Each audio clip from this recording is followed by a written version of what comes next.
The deep sea is a world of extremes. So far in this series, we've taken a look at the ways in which animals have adapted to survive in the cold, dark depths. We've explored the ecosystems of this unforgiving realm and seen how communities of life cling to whatever source of energy they can find, from vents of superheated water to the carrion of sunken whales.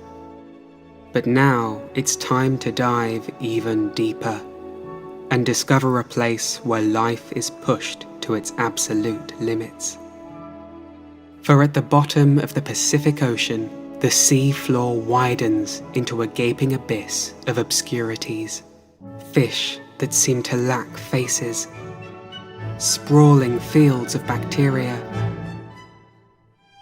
and giants that resemble life from another planet.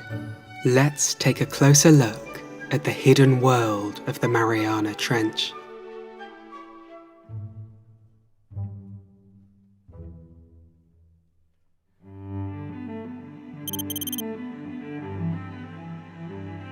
The infamous Mariana Trench sits like a crescent-shaped dent in the floor of the Pacific. A 2,550-kilometre-long, 69-kilometre-wide fracture that plummets down into a pure black void. At the bottom, it hosts the deepest known location on Earth, the Challenger Deep, 11,033 metres or 36,200 feet beneath the waves. The trench itself is but one part of a global network of deep scars that cut across the ocean floor. Features that formed from a process called subduction. In the case of the Mariana Trench, the western edge of the Pacific Plate was thrust beneath the smaller Mariana Plate to the west, creating the deep fracture. Molten material then rose through volcanoes near the trench, building the nearby Mariana Islands.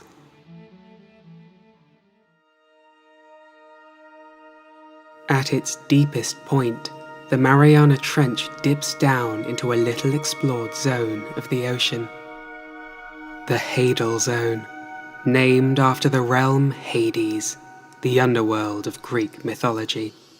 A suitable title for a place where the conditions of pure darkness, acidic, freezing water, scarce food, and immense pressure create a challenging environment for creatures to survive in.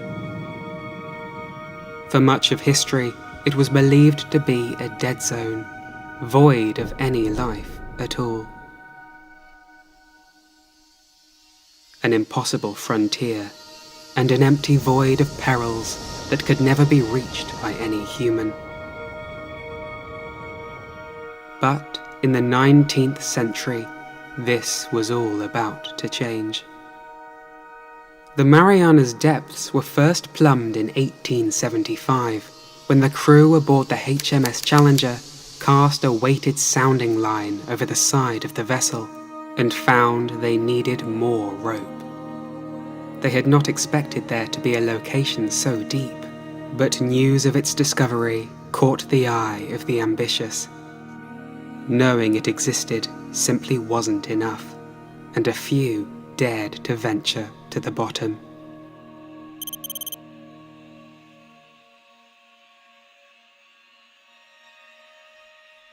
In 1960, 85 years after the Challenger Deep was discovered on that pioneering voyage, two men set out to reach the bottom.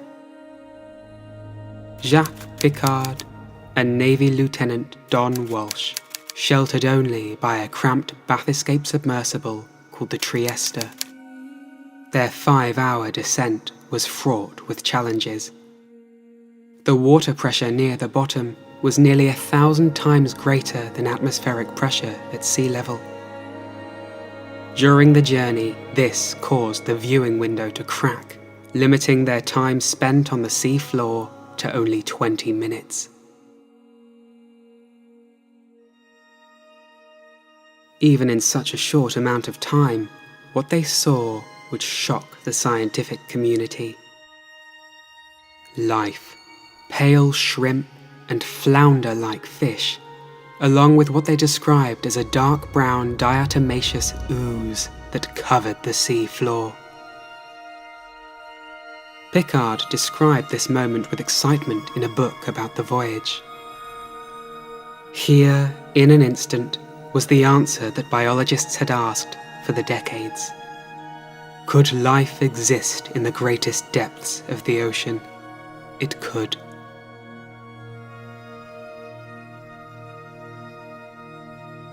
When James Cameron followed in the Trieste's footsteps on board the Deep-Sea Challenger in 2012, he too saw the sprawling microbial mats.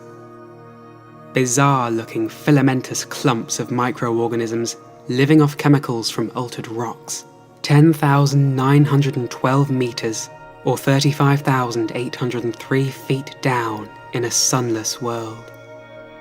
It is these bacteria that support more complex creatures, for without sunlight, larger animals must instead rely on the energy produced by bacteria undergoing chemosynthesis, the deep sea equivalent to photosynthesis.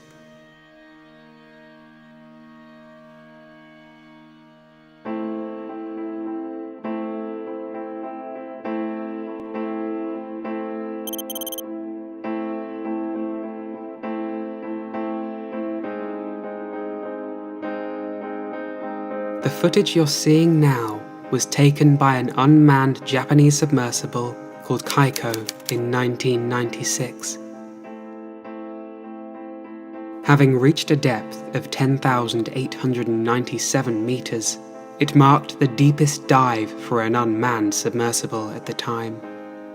Its goal was to sample bacteria from the mats that Pickard and Walsh had observed nearly 40 years earlier. They found that a number of these bacterial species appeared to be obligately barophilic, meaning they thrived under high environmental pressures, proving that the idea that life could only exist in more moderate conditions was flawed.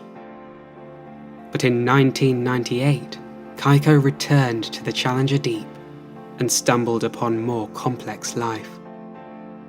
Hierondelia gigas, a gigantic amphipod species. This discovery posed a bit of a mystery.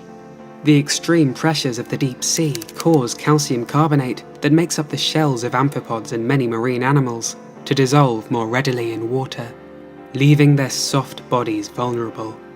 As such, amphipods are not usually found below about 5,000 meters or 16,400 feet.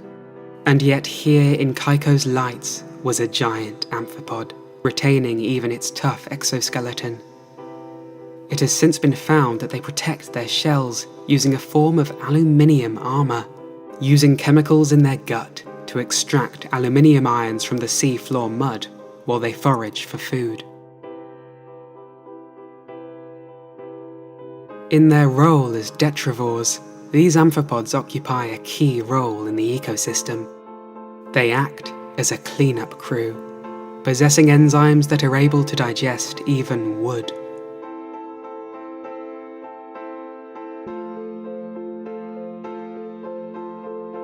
In more recent times, remote submersibles have caught yet more oddities of the Mariana Trench in their headlights.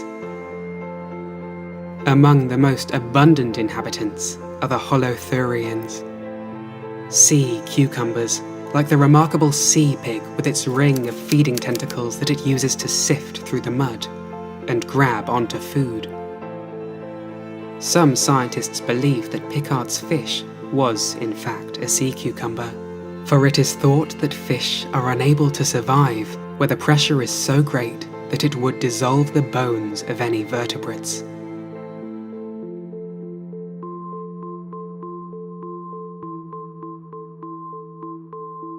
The deepest known fish thrives at depths of 8,000 meters, or 26,200 feet. Still 2 kilometers above the Challenger Deep. The Mariana snailfish, discovered in 2014, yet given the scientific name Pseudoliparis swirae, to commemorate Sub-Lieutenant Herbert Swire from the HMS Challenger.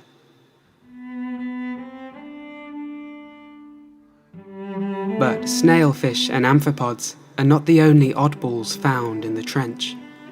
Gigantic xenophyonophores grow to be 20 centimeters in diameter, yet consist of only a single cell. Predatory tunicates called sea squirts anchor their bodies to the sides of canyons in wait of passing prey, while deep-sea hatchetfish use bioluminescence to blend in with their surroundings.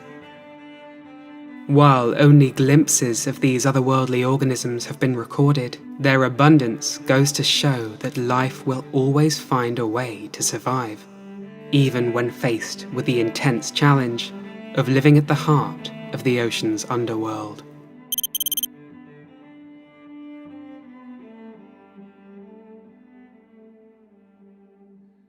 Despite all the expeditions and the footage that's been gathered, we have still only just begun to dip our toes into the hidden world of the Mariana Trench. It is likely that many new species await discovery and will help us piece together the puzzle of how animals can survive such extremities. Researching the Mariana's microorganisms could lead to vital breakthroughs in biomedicine and biotechnology, and shed light on the story of life's emergence on planet Earth. But even the furthest depths are within reach of human-driven destruction. Already has plastic been found in a place we scarcely understand. Who knows what vital discoveries might vanish before we come to understand their importance. This portion of the video is sponsored by NordVPN. To explain to those of you living down in the bathypelagic zone who might not know what a VPN is, it stands for Virtual Private Network, and essentially does for you what bioluminescence does for the bloody belly comb jelly. It protects your identity and keeps you hidden online. Connect with one click and choose from over 5,300 servers in 59 countries for a fast, safe online experience, giving you access to websites, streaming platforms and content not available in your country. Simply go to nordvpn.com/naturalworldfacts or use a coupon code naturalworldfacts to get a 2-year plan plus a bonus gift with a huge discount. Thanks for watching.